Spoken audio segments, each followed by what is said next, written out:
प्यारे साथियों, मैं कौशिक नौगाई आपके अपने चैनल नो कन्फ्यूजन में आपका फिर स्वागत करता हूँ। मैं अभी आपके सामने आर्टिकल की पूरी सीरीज़ लेके आया हूँ और मैंने कल आपको एक आर्टिकल बताए थे, आर्टिकल डिटर्मिनर्स के बारे में, जो ए एन और दा वाले थे। तो मैंने कल सिर्फ ए और एन के बारे में आपको बताया था कि उनका इस्तेमाल कहाँ और किस किस दशा में होता है। आज मैं आपसे बात करता हूँ दा के बारे में। कल हमने इंडेफिनिट आर्टिकल के बारे में बात की थी कि इंडेफिनिट आर्टिकल आपके कौन कौन से होते हैं या कौन कौन से नहीं होते। उसमें मैंने दो के बारे में आपसे जिक्र किया था, ए और एन का। जनरली ए और एन ये दोनों ही ऐसे आर्टिकल होते हैं जो कभी भी किसी व्यक्ति की तरफ, वस्तु की तरफ या स्थान की तरफ जो है संकेत नहीं करते, इसीलिए इनको इंडेफिनिट आर्टिकल के नाम से जाना जाता है। करेक्ट है। और कल मैंने सब आपको बता दिया था इसके विषय में, एक एक चीज़ इसकी खोल के समझा दी थी। आज जो दूसरा जो टॉपिक है हमारा, ये है आपका डेफिनेट आर्टिकल का।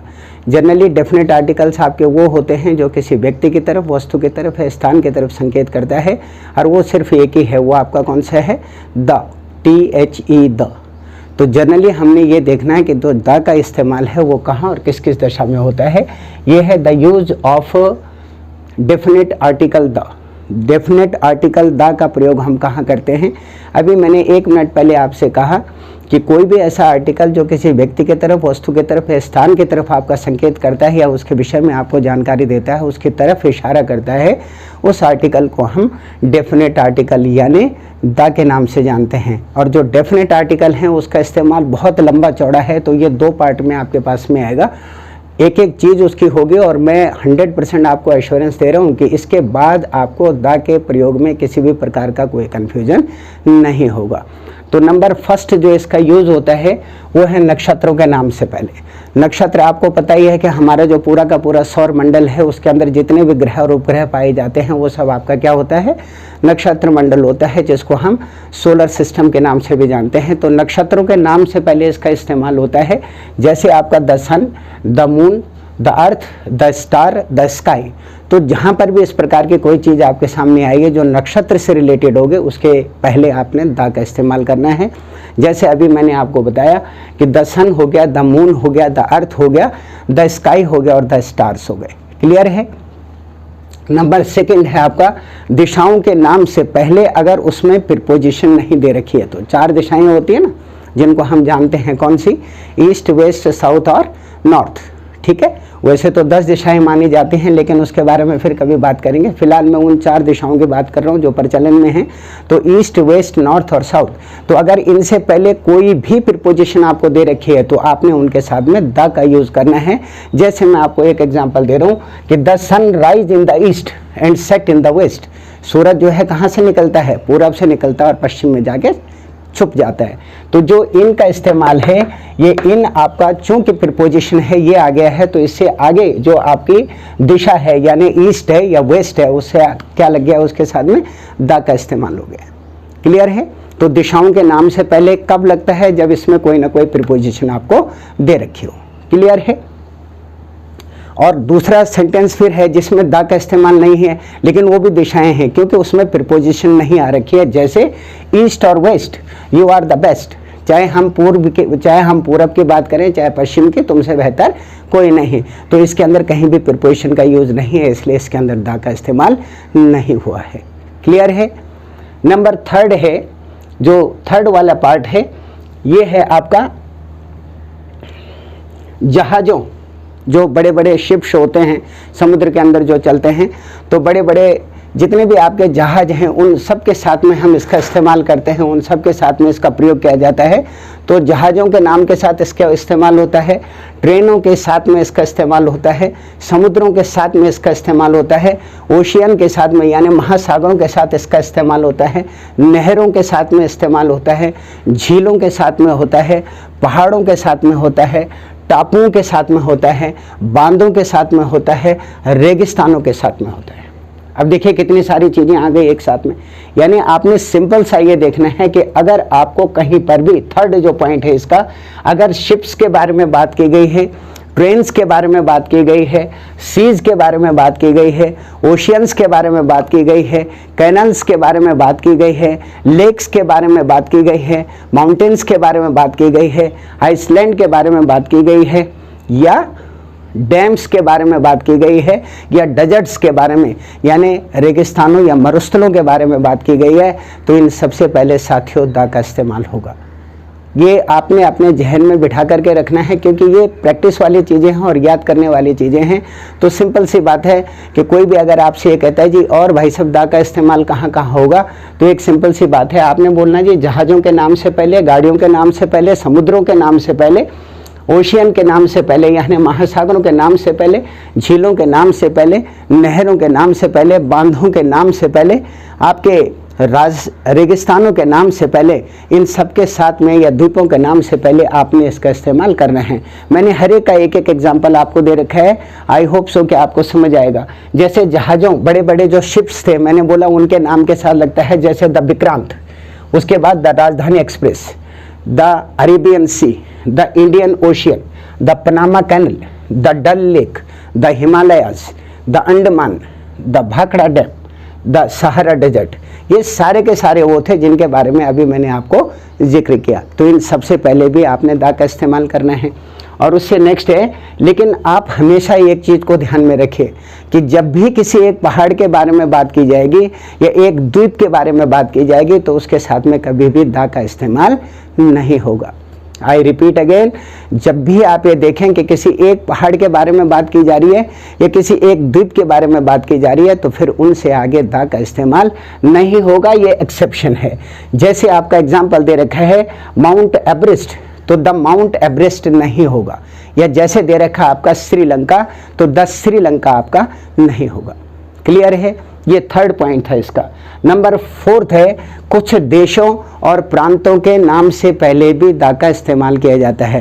कुछ देशों, सभी देशों के नाम के साथ में नहीं, क्यों नहीं, फिर इसके बारे में बात की जाएगी। कुछ देशों और कुछ प्रांतों के नाम से, यानी some countries and some province, जो अलग अलग प्रकार के प्रांत होते हैं या राज्य होते हैं, उनके नाम से पहले दा लगता है, या अलग अलग जो देश हैं उनके नाम से पहले दा लगता है। जैसे आपका एग्जाम्पल है कि the USA, the Punjab, the Deccan, अलग अलग चीज़ें आपको दे रखी हैं। यानी हमने 3 चीज़ों का नाम लिखा, द USA हो गया आपका, द पंजाब हो गया आपका और द डेक्कन हो गया आपका। इनके नाम से पहले भी आपका दा का इस्तेमाल किया जाता है। और उससे जो नेक्स्ट वाला है, ये है आपका रिलीजियस बुक्स, यानी जितने भी हमारे धार्मिक किताबें होती हैं या जितनी भी धार्मिक किताबों का हिसाब किताब है, उन सबसे पहले भी आपने दा का इस्तेमाल करना है। यानी धार्मिक किताबों से पहले, धार्मिक ग्रंथों से पहले, आपका समाचार पत्रों से पहले, पत्रिकाओं से पहले भी हम दा का इस्तेमाल करते हैं। तो 5th यूज़ आपका दा का क्या है, जितनी भी आपकी रिलीजियस बुक्स होती हैं, यानी जितनी भी धार्मिक किताबें हैं, उन सबसे पहले, धार्मिक ग्रंथों से पहले, समाचार पत्रों से पहले, समाचार पत्रिकाओं से या पत्रिकाओं से पहले हमेशा ही दा का इस्तेमाल किया जाता है। जैसे एग्जाम्पल है आपका द गीता। आपको पता है कि भगवान जो है गणेश के द्वारा लिखी गई और आपके वेद व्यास के द्वारा बोली गई जो किताब है वो आपकी द गीता है। तो गीता एक धार्मिक ग्रंथ है। द इंडियन एक्सप्रेस एक न्यूज़पेपर का नाम है, आप पढ़ते होंगे, खूब अच्छी तरह से जानते होंगे। और उससे अगला है आपका द इंडिया टुडे, एक मैगजीन आती है वो थॉमसन प्रेस वालों की, जो आपका इंडिया टुडे के नाम से है। तो इन सबसे पहले हमने दा का इस्तेमाल किया है। क्लियर है? नंबर 6 है साथियों, जातियों यानी नेशंस के साथ में और कम्युनिटीज़ के साथ में अलग अलग प्रकार के संप्रदाय और अलग अलग प्रकार की जातियों के नाम से पहले भी दा का इस्तेमाल किया जाता है। जैसे the English, the French, the Hindu. तो जहाँ पर भी इस प्रकार का कोई टॉपिक आएगा, यानी जो जाति और संप्रदायों के बारे में आपको जानकारियाँ देगा, उससे पहले भी आपने द का इस्तेमाल करना है। और उससे नेक्स्ट है आपका उस सिंगुलर नाउन से पहले जिसमें पूरी जाति का बोध होता हो। I repeat again, please concentrate your mind and listen me what I am saying to you. मैं आपसे दोबारा फिर कह रहा हूँ कि दा का इस्तेमाल अब कहाँ किया जाता है, जो इसका कौन सा पॉइंट है, ये आपका 7th पॉइंट है। उस सिंगुलर नाउन से पहले जिससे पूरी जाति का बोध होता हो, उस सिंगुलर नाउन से पहले जिससे पूरी जाति का बोध होता हो। जैसे एग्जाम्पल है the dog is a faithful animal, यानी कुत्तों की जो भी प्रजाति होगी वो बहुत ज़्यादा वफादार होती है। एक कहावत है, एक सच्चाई है, एक यथार्थ है। तो इनसे पहले भी आपने दा का इस्तेमाल करना है उस सिंगुलर नाउन से पहले जिससे पूरी जाति का पता चलता है। जैसे the dog is a faithful animal. Clear है?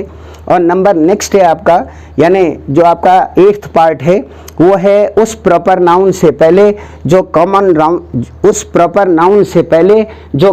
नाउन के रूप में प्रयोग किए जाते हैं। यानी प्रॉपर नाउन और कॉमन नाउन ये दोनों अलग अलग प्रकार के नाउन हैं।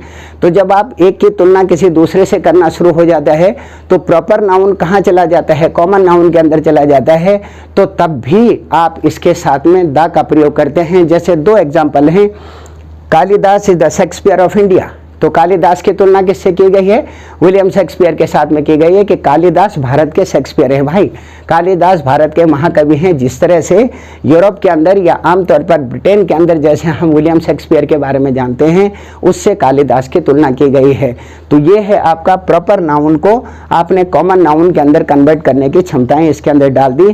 तो ये हमसे कहता है कि उस प्रॉपर नाउन से पहले जो कॉमन नाउन के रूप में प्रयोग किए जाते हैं, जैसे Kalidas is the Shakespeare of India. और नंबर दूसरा है आपका, सेकंड पार्ट है इसका, Kashmir is the Switzerland of Asia. Asia के अंदर जो कश्मीर है वो आमतौर पर उसकी तुलना स्विट्जरलैंड के साथ की गई है। तो proper noun converted into common noun. Clear है। और अभी जब मैं आपसे बता रहा था, जब मैंने कहा था आपसे कि उस सिंगुलर प्रॉपर नाउन से जिससे पूरी जाति का पता चलता है या पूरी जाति का बोध होता है, जिसमें मैंने आपसे कहा था कि the dog is a faithful animal. और दूसरा सेंटेंस था आपका, the lion is a beast of prey. यानी आमतौर पर शेर एक शिकारी जानवर है, यानी वो अपना शिकार करने का उसका एक नेचर है, उसके बगैर उसकी ज़िंदगी नहीं चल सकती। इनमें तो ये लग गया, लेकिन कुछ एक्सेप्शनल हैं। एक्सेप्शनल का मतलब ये है, जैसे मैन इज मॉर्टल, कहने का मतलब आदमी यह है कि आदमी नश्वर है, यानी सभी ने एक दिन मरना है, ये वास्तविकता है, सच्चाई है। इसलिए इसके साथ में दोस्तों द का इस्तेमाल नहीं होता। और उससे अगला है आपका, man kind should love nature. जो मनुष्य है वो हमेशा प्रकृति से प्यार करते रहना चाहिए उसे, क्योंकि प्रकृति का और मनुष्य का आपस में बहुत गहरा लिंक होता है, एक दूसरे के साथ जुड़े हुए होते हैं। तो ये जो 8th पॉइंट थे ये मैंने आपके सामने रखे। अभी इसके 17 पॉइंट्स और हैं, यानी ओवरऑल मिलाकर के ये 25 पॉइंट्स हैं। अभी मैं उन 17 को लेकर के फिर नेक्स्ट वीडियो में आपके पास में आऊँगा। इन्हीं शब्दों के साथ मैं आपसे उम्मीद करता हूँ कि आप कुशल मंगल होंगे, इस महामारी में अपना ध्यान रखेंगे।